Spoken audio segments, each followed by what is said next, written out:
ओम शांति। दूरांदेशी शिव बाबा दूर दूर परम धाम से इस सृष्टि चक्र में आकर हमें तीनों कालों का, तीनों लोकों का यथार्थ ज्ञान देते हैं और अपने समान त्रिकालदर्शी, त्रिलोकीनाथ, त्रिनेत्री बना देते हैं। और जब हमारा ज्ञान का तीसरा नेत्र खुलता है और उस नेत्र के अनुसार यानी सृष्टि के आदि मध्य अंत को यथार्थ समझकर जब हम इस सृष्टि रंगमंच पर कार्य व्यवहार में आते हैं, अपना किरदार निभाते हैं, तो हमारा किरदार साधारण नहीं अपितु हीरो किरदार हो जाता है। और जब हम आत्माएं ईश्वरीय श्रीमत प्रमाण अपने किरदार को निभाते हुए व्यवहार में आती हैं, तो हम अनेक आत्माओं के लिए प्रेरणा स्रोत भी बन जाते हैं। तो आज की मुरली भी हमें ऐसा ही त्रिकालदर्शी, त्रिनेत्री और हीरो पाठधारी बना रही है। बहुत ही ध्यान से, प्यार से सुनेंगे प्यारे बाबा के मधुर महावाक्य। आज है 3 जुलाई 2025। बाबा के मधुर महावाक्य हैं। मीठे बच्चे, इस बेहद नाटक में तुम वंडरफुल एक्टर हो। यह अनादि नाटक है, इसमें कुछ भी बदली नहीं हो सकता। नाटक अनादि है और कोई चेंज इसमें नहीं हो सकता। प्रश्न है, बुद्धिमान दूरांदेशी बच्चे ही किस गुह्य राज को समझ सकते हैं? उत्तर है, मूल वतन से लेकर सारे ड्रामा के आदि मध्य अंत का जो गुह्य राज है वह दूरांदेशी बच्चे ही समझ सकते हैं। बीज और झाड़ का सारा ज्ञान उनकी बुद्धि में रहता है। वह जानते हैं इस बेहद के नाटक में आत्मा रूपी एक्टर जो यह चोला पहनकर पाठ बजा रही है, इसे सतयुग से लेकर कलयुग तक पाठ बजाना है। कोई भी एक्टर बीच में वापस जा नहीं सकता। तो यदि हम ड्रामा को यथार्थ जानते हैं, समझते हैं, तो प्रश्नचित नहीं होते हैं। इसीलिए सदा अपने आप को दूरांदेशी और विशाल बुद्धि होकर हर कार्य करना है। आज का गीत है, तूने रात गवाई सोकर और दिवस गवाया खाकर।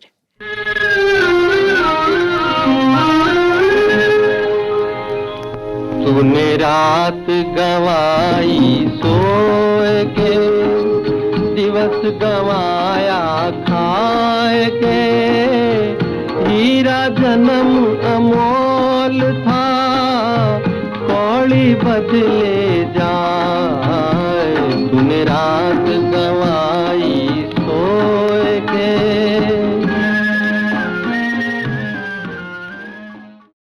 ओम शांति। यह गीत बच्चों ने सुना।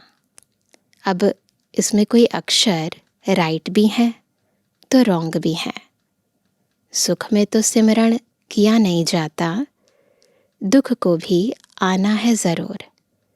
दुख हो तब तो सुख देने के लिए बाप को आना पड़े। मीठे मीठे बच्चों को मालूम है, अभी हम सुख धाम के लिए पढ़ रहे हैं। शांति धाम और सुख धाम। पहले मुक्ति, फिर होती है जीवन मुक्ति। शांति धाम घर है, वहाँ कोई पाठ नहीं बजाया जाता। एक्टर्स घर में चले जाते हैं, वहाँ कोई पाठ नहीं बजाते। पाठ स्टेज पर बजाया जाता है। तो परम धाम है घर, वहाँ कोई पाठ नहीं बजाते हम। ये सृष्टि क्या है? स्टेज है, रंगमंच है। जब हम यहाँ आते हैं तो पाठ बजाते हैं। तो बाबा कहते हैं पाठ स्टेज पर बजाया जाता है, यह भी स्टेज है। जैसे हद का नाटक होता है, वैसे यह बेहद का नाटक है। इनके आदि मध्य अंत का राज सिवाय बाप के कोई और समझा ना सके। वही तो डायरेक्टर है ना, बताएगा ना हमें सृष्टि के आदि मध्य अंत का राज। वास्तव में यह यात्रा अथवा युद्ध अक्षर सिर्फ समझाने में काम में लाते हैं ना, क्लैरिटी लाने के लिए। बाकी ऐसा नहीं है कि कोई यात्रा है या युद्ध चल रही है। बाकी इसमें युद्ध आदि कुछ है नहीं, यात्रा भी अक्षर है। बाकी है तो याद, है ना। याद करते करते पावन बन जाएंगे। यह यात्रा पूरी भी यहाँ ही होगी। कहाँ जाना नहीं है और कहीं नहीं जाना, यही यात्रा पूरी होगी। बच्चों को समझाया जाता है पावन बनकर अपने घर जाना है। अपवित्र तो जा ना सके। वो धाम जो हमारा है वो तो बहुत प्योर है, वहाँ पर इम्प्योर कैसे सोल जाएगी। तो बाबा ने कहा अपने को आत्मा समझना है। मुझ आत्मा में सारे चक्र का पाठ है। अभी वह पाठ पूरा हुआ है। बाप राय देते हैं बहुत सहज। क्या राय देते हैं? मुझे याद करो। बाकी बैठे तो यहाँ ही हो, है ना, कहीं चलकर तो जा नहीं रहे हैं, तो बैठना तो एक ही जगह पर है, पर मन और बुद्धि से हम दूर दूर चले जाते हैं। कहाँ जाते नहीं हो। बाप आकर कहते हैं मुझे याद करो तो तुम पावन बन जाएंगे। युद्ध कोई है नहीं, अपने को तमो प्रधान से सतो प्रधान बनाना है। तो सतो प्रधान बनते हैं तो जो तमोगुणी संस्कार हैं वो बीच में आते हैं। तो वैसे कोई युद्ध नहीं है, माया पर जीत पानी है। बच्चे जानते हैं 84 का चक्र पूरा होना है। भारत सतो प्रधान था, उसमें ज़रूर मनुष्य ही होंगे। ज़मीन थोड़ी बदलेगी, रंगमंच तो यही रहेगा ना। अभी तुम जानते हो हम सतो प्रधान थे, फिर तमो प्रधान बने, अब फिर सतो प्रधान बनना है। मनुष्य पुकारते भी हैं कि आकर हमको पतित से पावन बनाओ, परंतु वह कौन है? पतित पावन जिसे बुला रहे हैं वो कौन है? कैसे आते हैं? कुछ नहीं जानते। अभी बाबा ने तुम्हें समझदार बनाया है। जान गए हैं ना हम सभी। कितना ऊंच मर्तबा तुम पाते हो। वहाँ के गरीब भी बहुत ऊंचे हैं। कहाँ के? सतयुग के। यहाँ के साहूकारों से, है ना, वहाँ के गरीब यहाँ के साहूकारों से बहुत अमीर हैं। भल कितने भी बड़े बड़े राजाएं थे, धन बहुत था, परंतु है तो विकारी ना।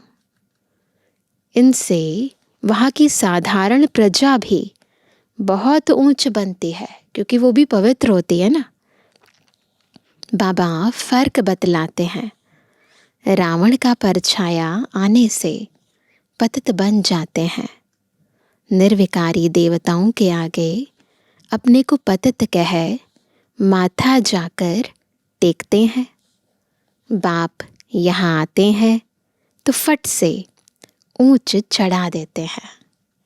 सेकंड की बात है, बस रियलाइजेशन होना चाहिए, फिर देखो परिवर्तन हो जाता है। अभी बाप ने तीसरा नेत्र दिया है ज्ञान का। बस एक सेकंड में स्मृति आ गई, मैं कौन, मेरा कौन। तुम बच्चे दूरांदेशी बन जाते हो। कब तक तो कह रहे थे क्या हम यहाँ के हैं, इधर के हैं, तो एक ही सेकंड में पता चल गया हम यहाँ के नहीं हैं, हम तो परम धाम के निवासी हैं। ऊपर मूल वतन से लेकर सारे ड्रामा का चक्र तुम्हारी बुद्धि में याद है।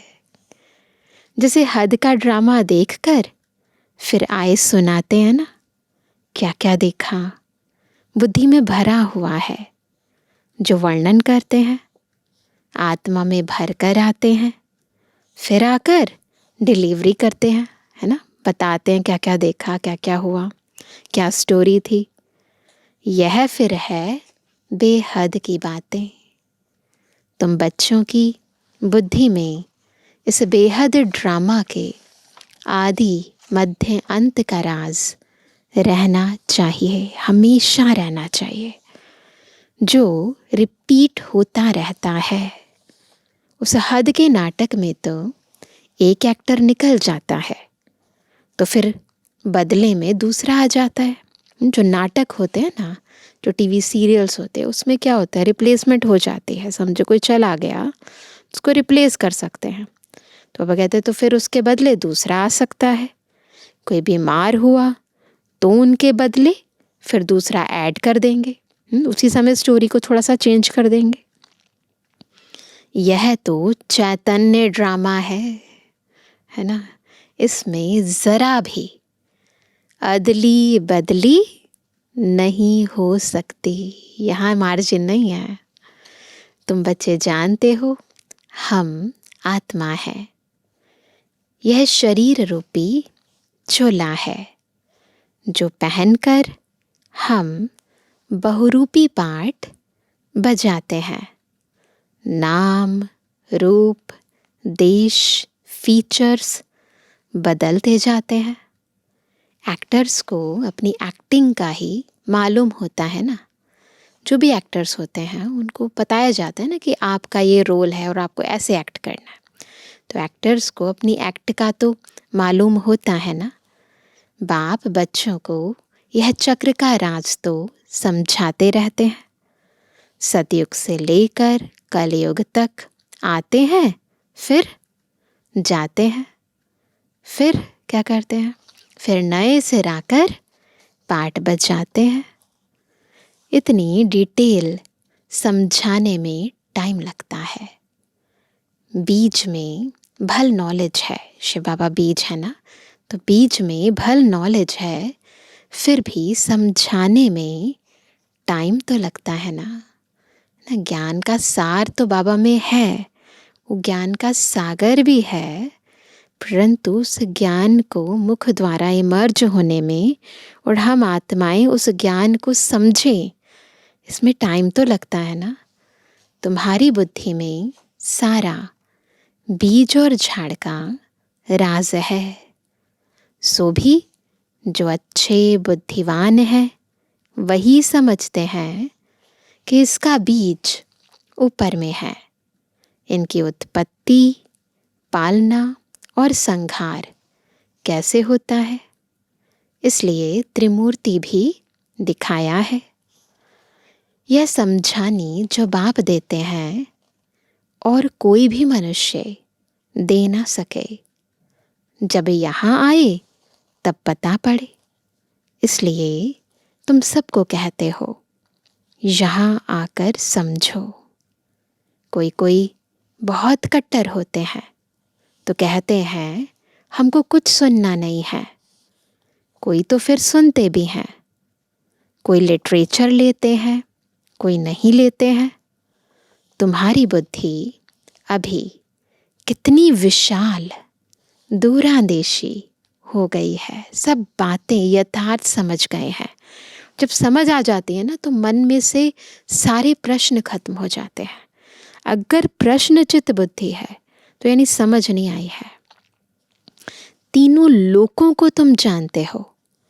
मूल वतन जिसको निराकारी दुनिया कहा जाता है, बाकी सूक्ष्म वतन का कुछ भी है नहीं ना, प्रैक्टिकली कुछ नहीं है। कनेक्शन सारा है मूल वतन और स्थूल वतन से। बाकी सूक्ष्म वतन तो थोड़ा टाइम के लिए है। जब बाबा इस सृष्टि पर आते हैं तो उससे पहले भक्तों को साक्षात्कार कराने के लिए, और फिर सूक्ष्म वतन में बाबा ब्रह्मा विष्णु शंकर द्वारा सृष्टि के आदि मध्य अंत के विभिन्न राज खोलने के लिए सूक्ष्म वतन की रचना करते हैं। तो इसीलिए बाबा कहते हैं कि बाकी सूक्ष्म वतन का कोई ऐसे कुछ है नहीं, मेन क्या है, मूल वतन और ये साकार मनुष्य लोग, स्थूल वतन। तो बाबा ने कहा बाकी सूक्ष्म वतन तो थोड़े टाइम के लिए है, बाकी आत्माएं सब ऊपर से यहाँ आती हैं पाठ बजाने। यह झाड़ सब धर्मों का नंबरवार है, यह है मनुष्यों का झाड़ और बिल्कुल एक्यूरेट है। कुछ भी आगे पीछे हो ना सके, न आत्माएं और कोई जगह बैठ सकती है और किसी जगह आत्माएं नहीं बैठ सकती हैं। आत्माएं ब्रह्म महातत्व में खड़ी होती हैं, जैसे स्टार्स है ना, बिल्कुल ऐसे जैसे स्टार्स आकाश में खड़े हैं। यह स्टार्स तो दूर से छोटे छोटे देखने में आते हैं, बाकी है नहीं छोटे छोटे, बड़े हैं। दूर है तो छोटे नजर आते हैं, है तो बड़े, लेकिन आत्मा तो न छोटी बड़ी होती है न विनाश को पाती है। तुम गोल्डन एज में जाते हो, फिर आयरन एज में आते हो, चक्र घूमता है ना। बच्चे जानते हैं हम गोल्डन एज में थे, अब आयरन एज में आ गए हैं। ये रियलाइज हुआ है हमें, कोई वैल्यू नहीं रही है। भल माया की चमक कितनी भी है, परंतु यह है रावण की गोल्डन एज, वह है ईश्वरीय गोल्डन एज। ये माया की गोल्डन एज है ना, बस दिखावटी है। परंतु असली में जो गोल्डन एज थी, जब हम आत्माओं की भी गोल्डन स्टेज थी, वो सतयुग में थी, जो खुद शिव बाबा ने आकर स्थापन किया। मनुष्य कहते रहते हैं 6-7 वर्षों में इतना अनाज होगा जो बात मत पूछो, है ना। बहुत सारी योजनाएं बनाते हैं। देखो उन्हों प्लान क्या है और तुम बच्चों का प्लान क्या है। बाप कहते हैं मेरा प्लान है पुरानी को नया बनाना, तुम्हारा एक ही प्लान है। जानते हो बाप की श्रीमत से हम अपना वर्षा ले रहे हैं। बाबा रास्ता बताते हैं, श्रीमत देते हैं, याद में रहने की मत देते हैं। मत अक्षर तो है ना, संस्कृत अक्षर तो बाप नहीं बोलते हैं, बाप तो हिंदी में ही समझाते रहते हैं। भाषाएं तो ढेर है ना, इंटरप्रेटर भी होते हैं जो सुनकर फिर सुनाते हैं। हिंदी और इंग्लिश तो बहुत जानते हैं, पढ़ते हैं, बाकी माताएं घर में रहने वाली इतना नहीं पढ़ती हैं। आजकल विलायत में अंग्रेजी सीखते हैं तो फिर यहाँ आने से भी इंग्लिश बोलते रहते हैं। ऐसे ही होता है ना, हिंदी बोल ही नहीं सकते, है मूलतः भारतवासी, वहाँ चले जाते हैं फिर इंग्लिश बोलना शुरू कर देते हैं, फिर यहाँ आते हैं तो फिर इंग्लिश में ही बातचीत करते हैं। घर में आते हैं तो माँ से इंग्लिश में बात करने लग पड़ते हैं। वह बेचारी मूंझ पड़ती है, हम क्या जाने इंग्लिश से, फिर उनको टूटी फूटी हिंदी सीखनी पड़े। सतयुग में तो ऐसे नहीं होगा, वहाँ ऐसी कन्फ्यूज़न नहीं होगी। यहाँ क्या है, अलग अलग देश हैं, अलग अलग भाषाएं हैं, बहुत कुछ है, लेकिन वहाँ एक धर्म एक भाषा है। सतयुग में तो एक राज्य एक भाषा थी, जो अब फिर से स्थापन कर रहे हैं। हर 5000 वर्ष बाद यह सृष्टि का चक्र कैसे फिरता है, सो बुद्धि में रहना चाहिए। अब एक बाप की ही याद में रहना है। यहाँ तुमको फुर्सत अच्छी रहती है। मधुबन में आते हैं ना, सवेरे में स्नान आदि कर बाहर घूमने फिरने में बड़ा मज़ा आता है। अंदर में यही याद रहे, हम सब एक्टर्स हैं। पापा बता रहे हैं कैसे स्वपुरुषार्थ करो। मुरली सुन कर आओ, फिर बाहर बगीचे में जाओ, घूमो फिरो। अंदर स्मृति रहे कि मैं आत्मा क्या हूँ, मैं एक्टर हूँ। यह भी अभी स्मृति आई है। बाबा ने हमको 84 के चक्र का राज बताया है। हम सतु प्रधान थे। यह बड़ी खुशी की बात है। मनुष्य घूमते फिरते हैं, उनकी कुछ भी कमाई नहीं। तुम तो बहुत कमाई करते हो। बुद्धि में चक्र भी याद रहे, फिर बाप को भी याद करते रहो। कमाई करने की युक्तियाँ बाबा बहुत अच्छी अच्छी बताते हैं। जो बच्चे ज्ञान का विचार सागर मंथन नहीं करते हैं, उनकी बुद्धि में माया खिटखिट करती है। बहुत अच्छी बात बाबा ने बताई कि किनकी बुद्धि में माया खिटखिट करती है ना। जो अपनी बुद्धि को बाबा के ज्ञान योग में बिजी नहीं रखते, विचार सागर मंथन नहीं करते, तो उनकी बुद्धि में ऐसे माया खिटखिट करती रहती है। उन्हें ही माया तंग करती है। अंदर में यह विचार करो, हमने यह चक्र कैसे लगाया है ना। बुद्धि को इन बातों में लगाओ। सतयुग में इतने जन्म लिए, फिर नीचे उतरते आए, अब फिर सतु प्रधान बनना है। बाबा ने कहा है मुझे याद करो तो सतु प्रधान बन जाएंगे। चलते फिरते बुद्धि में याद रहे तो माया की खिटखिट समाप्त हो जाएगी। तुम्हारा बहुत बहुत फायदा होगा। भल स्त्री पुरुष साथ जाते हो, हर एक को अपने सिर मेहनत करनी है। इंडिविजुअली हर एक को अपने लिए मेहनत करनी है। ऐसे नहीं कि एक ने मेहनत की तो दूसरे को भी मिल जाएगा। यहाँ कोई शेयरिंग नहीं होगी। तो हर एक को अपने लेवल पर मेहनत करनी है, अपना ऊंच पद पाने। अकेले में जाने से तो बहुत ही मज़ा है। अपनी ही धुन में रहेंगे तो कई लोग कहते हैं ना हमें पार्टनर मिले, कंपेनियन मिले, कोई साथ चले। पापा कहते हैं अकेले जाने में तो और भी अच्छा है ना। अपनी धुन में रहो। दूसरा साथ में होगा तो भी बुद्धि इधर उधर जाएगी। है बहुत सहज। बगीचे आदि तो सब जगह है।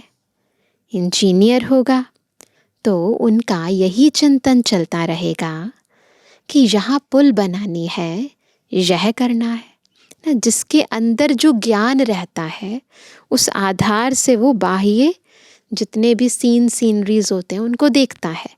तो हमारी बुद्धि में स्वयं का ज्ञान है, बाबा का ज्ञान है, चक्र का ज्ञान है।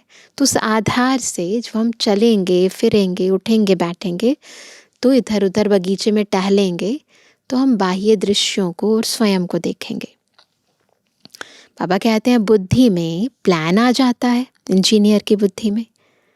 तुम भी घर में बैठो, फिर भी बुद्धि उस तरफ लगी रहे। ऐसी स्थिति होनी चाहिए। यह आदत रखो तो तुम्हारे अंदर यही चिंतन चलता रहे। पढ़ना भी है, धंधा आदि भी करना है। बूढ़े जवान बच्चों आदि सबको पावन बनना है। आत्मा को हक है। क्या हक है? बाप से वर्षा लेने का। बच्चों को भी छोटेपन में ही यह बीज पड़ जाए तो बहुत अच्छा। आध्यात्मिक विद्या और कोई सिखा ना सके। बच्चों को अगर शुरू से ही पता चल जाए कि मैं आत्मा हूँ, तो सोचो उनका आधार इतना मजबूत होगा, इतनी शक्तिशाली आत्मा बन जाएगी वो। तुम्हारी यह जो आध्यात्मिक विद्या है, यह तुमको बाप ही आकर पढ़ाते हैं। उन स्कूलों में मिलती है जिस्मानी विद्या और वह है शास्त्रों की विद्या। यह फिर है रूहानी विद्या जो तुमको भगवान सिखलाते हैं। इनका किसको भी पता नहीं। इनको कहा ही जाता है स्पिरिचुअल नॉलेज, जो रूह आकर पढ़ाते हैं। उनका और कोई नाम नहीं रखा जा सकता। यह तो स्वयं बाप आकर पढ़ाते हैं। भगवान उवाच है ना। भगवान एक ही बार इस समय आकर समझाते हैं। इसको रूहानी नॉलेज कहा जाता है। वह शास्त्रों की विद्या अलग है। तुमको पता है कि नॉलेज एक है जिस्मानी कॉलेज आदि की, दूसरी है आध्यात्मिक शास्त्रों की विद्या, तीसरी है यह रूहानी नॉलेज। तो डिफरेंस पता होना चाहिए। तीनों ही ज्ञान है और तीनों का अपना अपना महत्व है। वह भल कितने भी बड़े बड़े डॉक्टर ऑफ फिलॉसफी हैं, पीएचडी करते हैं ना, परंतु उन्हों के पास भी शास्त्रों की बातें हैं। तुम्हारी यह नॉलेज बिल्कुल अलग है। ये नॉलेज बिल्कुल डिफरेंट है। यह स्पिरिचुअल नॉलेज जो स्पिरिचुअल फादर सभी आत्माओं का बाप है, वही पढ़ाते हैं। यही खासियत है। ऐसा नहीं आत्मा का ज्ञान किसी और के पास नहीं है। बहुत जगह आत्माओं का वर्णन है, आत्मा के बारे में बहुत चीज़ें करते रहते हैं। साइंटिस्ट भी इसकी गहराई में जाते रहते हैं, कईयों के अनुभव भी हैं। लेकिन शिव बाबा जो खुद रूह है, सदा रूह है, वो जब इस सृष्टि पर आते हैं और हम आत्माओं को आत्मिक स्थिति में स्थित कर जब ये रूह का ज्ञान देते हैं, आदि मध्य अंत का ज्ञान देते हैं, तो यह यथार्थ स्पिरिचुअल नॉलेज। तो खुद स्पिरिचुअल फादर आकर पढ़ाते हैं। उनकी महिमा है। क्या है बाबा की महिमा? शांति, सुख का सागर। कृष्ण की महिमा बिल्कुल अलग है। श्री कृष्ण की भी महिमा है, परंतु परमात्मा की महिमा अलग, श्री कृष्ण की महिमा अलग। गुण अवगुण मनुष्य में होते हैं जो बोलते रहते हैं। बाप की महिमा को भी यथार्थ रीति तुम जानते हो। वह तो सिर्फ तोते मुआफिक गाते हैं, अर्थ कुछ नहीं जानते। जब अर्थ समझते हैं, जब बाबा को अनुभव करते हैं, ईश्वरीय प्रेम को अनुभव करते हैं, ईश्वरीय शक्तियों को अनुभव करते हैं, तो कहेंगे अर्थ सहित याद। तो बाबा कहते हैं अर्थ कुछ नहीं जानते, तो बच्चों को बाबा राय देते हैं अपनी उन्नति कैसे करो। पुरुषार्थ करते रहेंगे तो फिर पक्का होता जाएगा। फिर ऑफिस में काम करने समय भी यह स्मृति आएगी। आदत हो जाती है ना, फिर बुद्धि रह रह कर वहाँ जाएगी। ईश्वर की स्मृति रहेगी। माया की स्मृति तो आधा कल्प चली है। अभी बाप यथार्थ रीति बैठ समझाते हैं। अपने को देखो, हम क्या थे, अब क्या बन गए हैं। फिर हमको बाबा ऐसा देवता बनाते हैं। यह भी तुम बच्चे ही नंबरवार पुरुषार्थ अनुसार जानते हो। पहले पहले भारत ही था। भारत में ही बाप भी आते हैं पाट बजाने। तुम भी आदि सनातन देवी देवता धर्म के हो ना। तुमको पवित्र बनना है, नहीं तो पिछाड़ी में आएंगे, है ना। किस लेवल पर हम पुरुषार्थ कर रहे हैं, है ना, ये भी देखना है। और बाबा कहते हैं पवित्र बनना है, इम्पोर्टेंट चीज़, है ना। कितना आत्मा पवित्र बनी है उसके आधार पर उसे भविष्य पद मिलने वाला है। इसलिए प्योरिटी का लेवल भी चेक करना है, नहीं तो पिछाड़ी में आएंगे, फिर क्या सुख पाएंगे। बाद में आएंगे तो फिर कितना ही सुख मिलेगा। भक्ति जास्ती नहीं की होगी तो आएंगे नहीं। समझ जाएंगे यह इतना उठाने वाला नहीं है। समझ तो सकते हैं ना। बहुत मेहनत करते हैं फिर भी कोई विरले निकलते हैं, लेकिन थकना नहीं है ना, करते रहना है। स्वपुरुषार्थ आत्माओं की सेवा करते रहना है।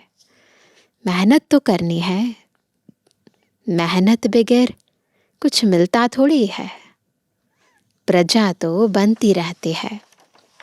बाबा बच्चों को उन्नति के लिए युक्ति बताते हैं। बच्चे अपनी उन्नति करनी है तो सवेरे सवेरे स्नान आदि कर एकांत में जाकर चक्कर लगाओ व बैठ जाओ। जैसा अच्छा लगे वैसा करो। तंदुरुस्ती के लिए पैदल करना भी अच्छा है।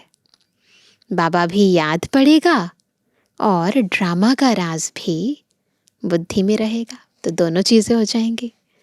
कितनी कमाई है। यह है सच्ची कमाई, है ना।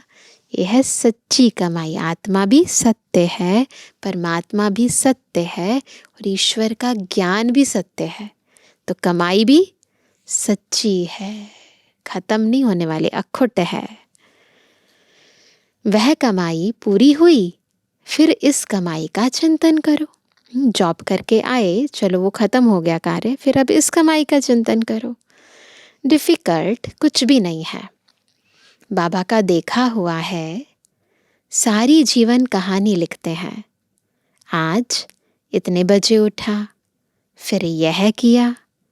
समझते हैं पिछाड़ी वाले पढ़कर सीखेंगे। ऐसे दुनिया में भी जो बड़े बड़े महात्माएं होकर गए हैं, तो वो अपनी ऑटोबायोग्राफीज क्यों लिखते हैं, ताकि पीछे जो आते हैं उन्हें पढ़कर कुछ सीखें। बाबा भी ऐसे ही करते थे।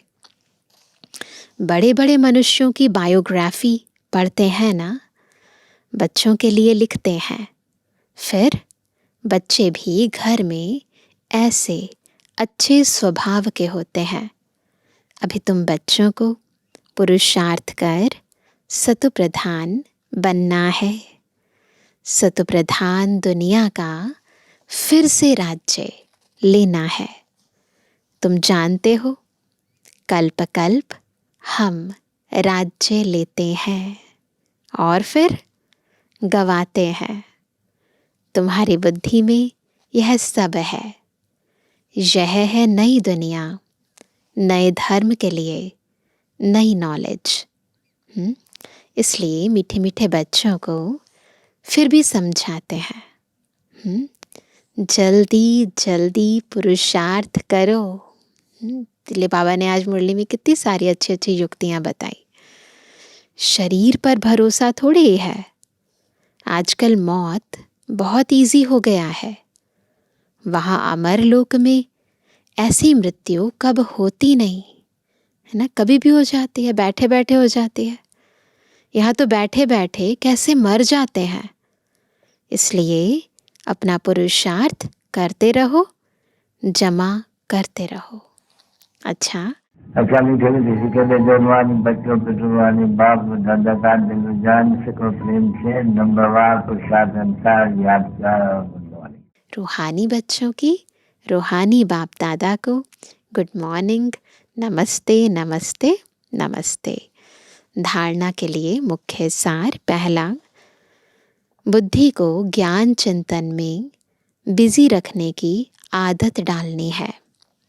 जब भी समय मिले एकांत में जाकर विचार सागर मंथन करना है। बाप को याद कर सच्ची कमाई जमा करनी है। दूसरा, दूरादेशी बनकर इस बेहद के नाटक को यथार्थ रीति समझना है।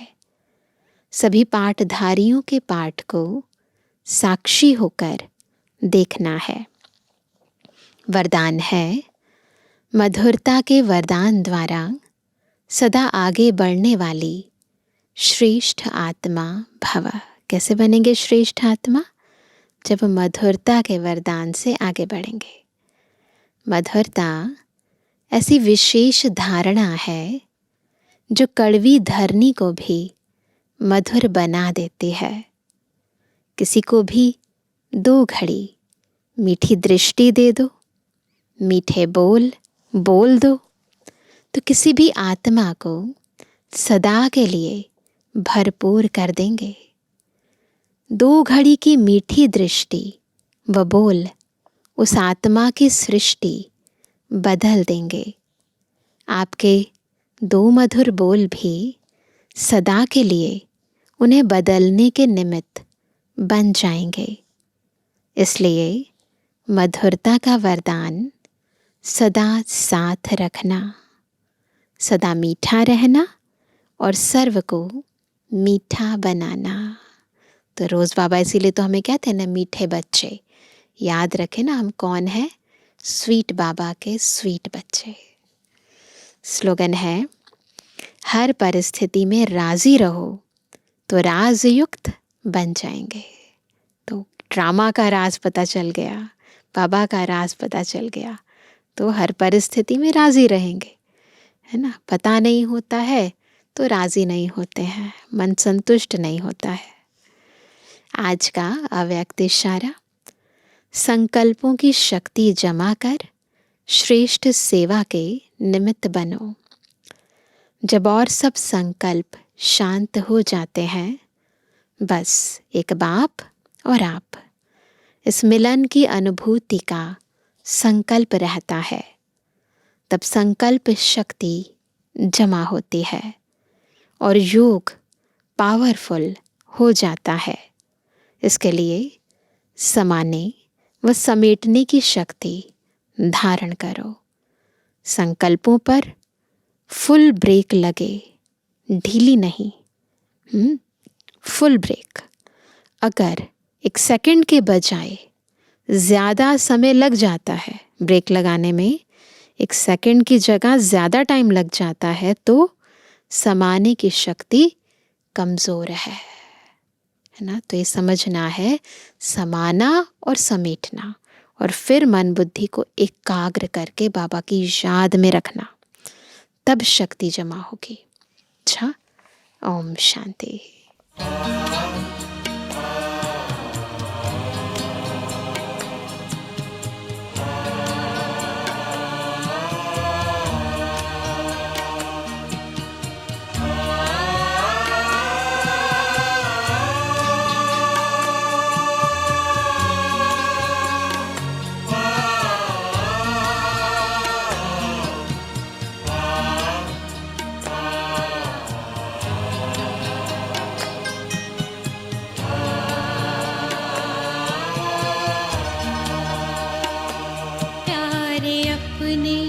परम धाम को छोड़कर प्रेम में नेम अपने सभी तोड़कर आप बाबा है आए हमारे लिए, स्वर्ग सौगात लाए हमारे लिए।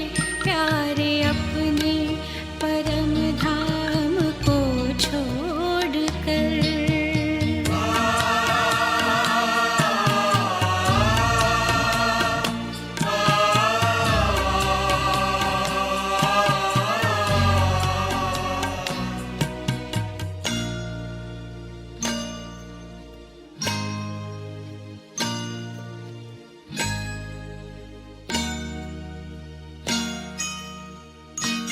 अपनी नजरों से बाबा उठाते हमें, रोज पलकों पे अपनी बिठाते हमें।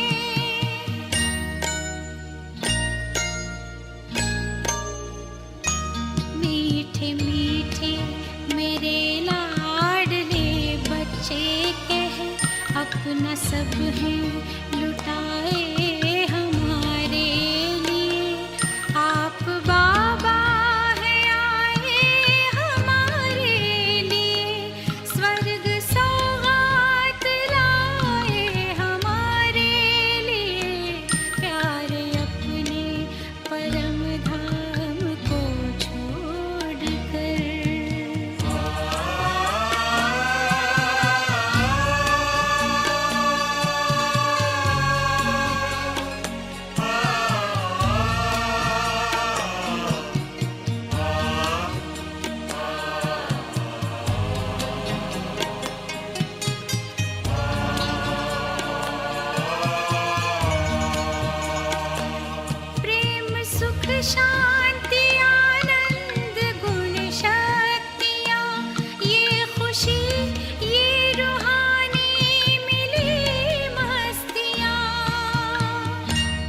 सी जमाने में क्या चीज है, सब खजाने हैं लाए हमारे लिए। आप बाबा हैं आए हमारे लिए, स्वर्ग सौगात लाए हमारे लिए। प्यारे अपने परम धाम को छोड़कर।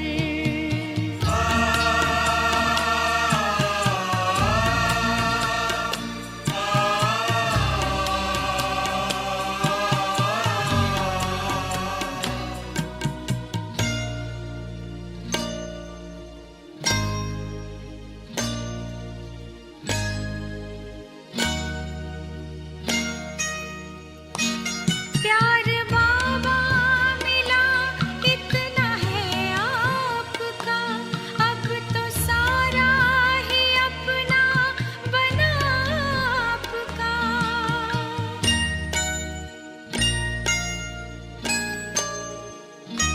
स्नेह के मोती भर हम सभी कह रहे, बच्चे हम भी हैं बाबा तुम्हारे लिए।